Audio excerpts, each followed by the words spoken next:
Hi friends, திருக்கார்த்திகளுக்கு எல்லோரும் pre plan பண்ணி நிறைய எண்ணெய் வாங்கி வச்சுருப்பீங்க, விளக்கெலாம் வாங்கி வச்சு எப்படி ஏற்றுறது அப்படின்லாம் நினச்சிட்ருப்பீங்க. லிட்டர் கணக்கில் எண்ணெய்லாம் வாங்கணுன்னு அவசியம் இல்லைங்க. 100 ml எண்ணெயிலேயே நீங்கள் 100 தீபம் கூட ஏற்றிடலாம். அதுக்கு இதை மாதிரி காட்டன் எடுத்துக்கோங்க. இது கம்மியான ரேட்டு தாங்க. நான் சின்ன ரோல் தான் எடுத்திருக்கேன். இதில் பார்த்தீங்கன்னா இப்படி லேயராக வரும் பாருங்கள். இதை எடுத்துக்கோங்க. இதில் லேசாக கொஞ்சோண்டு மட்டும் பிரித்து நான் அதை நல்லா ஸ்ப்ரெட் பண்ணி எங்கே பார்த்தாலும் பரவலாக வச்சு இதை மாதிரி கையில் தேய்ச்சி எடுத்துடுறேங்க. திரி ரெடி ஆகிட்டு பாருங்கள். பஞ்சு திரி ரெடி ஆகிட்டுங்க. இதே மாதிரி உங்களுக்கு எத்தனை திரி வேணுமோ அத்தனை திரி நீங்கள் ரெடி பண்ணிக்கோங்க. இவங்க என்ன திரி தானே ரெடி பண்ண சொல்கிறாங்க, இதில் எப்படி நம்ம 100 தீபம் ஏற்றலாம் அப்படின்னு சில சிஸ்டர்ஸ் நினைக்கலாம். இதை நீங்கள் ஃபஸ்ட்டு ரெடி பண்ணி வச்சுக்கோங்க. இதுலேயே திரி நீட்டு திரியும் இருக்குது, இன்னொரு விதமான திரியும் நான் காமிக்கிறேன் பாருங்கள், அதுவுமே இருக்குங்க.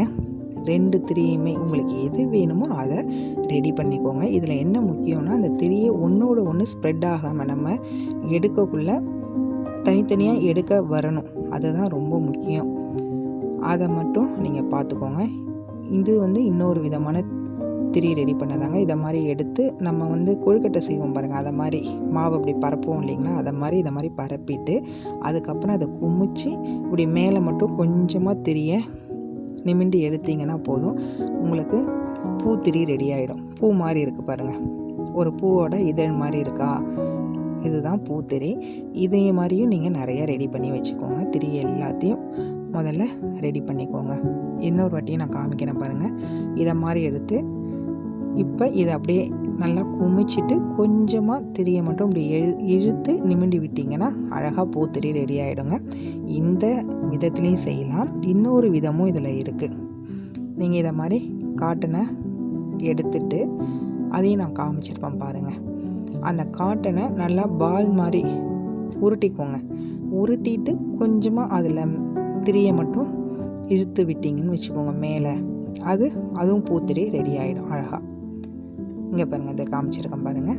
அந்த காட்டனை ஒரு பால் மாதிரி உருட்டிக்கோங்க. உருட்டிட்டு கொஞ்சமாக முன்னாடி மட்டும் கொஞ்சம் அந்த திரி நீட்டி இருக்கணும் இல்லைங்களா, அதை மட்டும் நீங்கள் கையால் அப்படி நிமிண்டி எடுத்தீங்கன்னு வச்சுக்கோங்க, வந்துடும். இதை மாதிரி பூத்திரி ரெடி பண்ணிக்கோங்க. இது எல்லாமே நிறைய உங்களுக்கு எத்தனை விளக்கு வேணும் அப்படிங்கிறத நீங்கள் முடிவு பண்ணிக்கோங்க. அத்தனை விளக்குக்கும் இந்த மாதிரி பஞ்சிலேயே திரி ரெடி பண்ணி வச்சுக்கோங்க.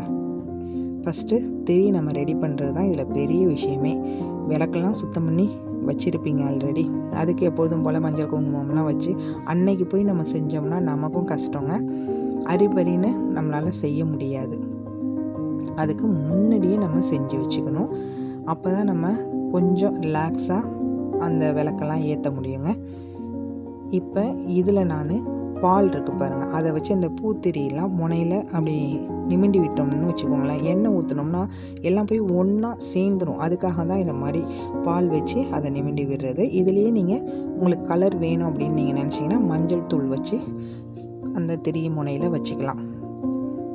இதை மாதிரி நம்ம பால் வச்சு நிமிண்டி நீட்டி விட்டோம்னா அது ஸ்ப்ரெட் ஆகாமல் அப்படியே போய் திரும்ப அந்த பஞ்சோட செட்டில் ஆகாமல் இருக்குங்க. அதுக்காக தான் இதில் கலர் வைக்கிறது நம்மளோட சாய்ஸ் தான், அழகாக இருக்கும் அந்த மஞ்சள் கலர் வைக்கிறது. அதே மாதிரி ரெட் கலரும் ரெடி பண்ணிக்கலாம். இதே மெத்தடு தான். பாலில் நம்ம கொஞ்சமாக சிகப்பு, அதான் நம்ம குங்குமம் யூஸ் பண்ணுவோம் இல்லைங்களா, அதை போட்டு அதையும் இந்த மாதிரி நிமிண்டி வச்சிடலாம். நீட்டு திரியிலையும் வைக்கலாம், இல்லையா பூத்திரியிலையும் வைக்கலாங்க.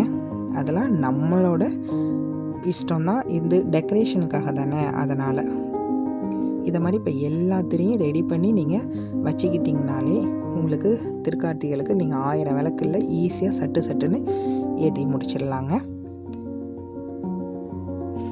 இப்போ இந்த திரியெல்லாம் நீங்கள் இத்தனை விளக்கு தான் ஏற்ற போகிறோம் அப்படின்னு உங்களுக்கு தெரிஞ்சதுன்னா அந்த பூத்திரி இல்லை இந்த திரி எதுவாக இருந்தாலும் சரி ஒரு பவுலில் தனித்தனியாக இருக்கணுங்க. தனித்தனியாக எடுக்கிற மாதிரி இப்போ இந்த பிளேட்டில் இருக்குன்னா இது மேலேயே நீங்கள் எண்ணெயை ஸ்ப்ரெட் பண்ணிவிடுங்க. ஸ்பூனால் அப்படியே திரி இருக்கட்டும். அது மேலே ஊற்றி விட்டீங்கன்னு வைங்களேன், அந்த திரி அப்படியே இருக்கும். அதுக்கப்புறம் நீங்கள் விளக்கு எந்த அகல் யூஸ் பண்ண போகிறீங்களோ அதில் எடுத்து வச்சுட்டு அதுக்கு மேலே ஒரு 2 சொட்டு 3 சொட்டு எண்ணெய் ஊற்றுங்க. அதுவே போதும். எவ்வளோ காற்றடித்தாலும் அது அணையவே அணையாதுங்க. இங்கே பாருங்கள், நான் கிண்ணத்தில் வச்சு காமிச்சிருக்கேன் பாருங்கள். ஒரு 5 திரி தான் வச்சுருக்கேன். அதில் கொஞ்சமாக தான் ஒரு 2-3 சொட்டு தான் எண்ணெய் விட்டுருப்பேன்.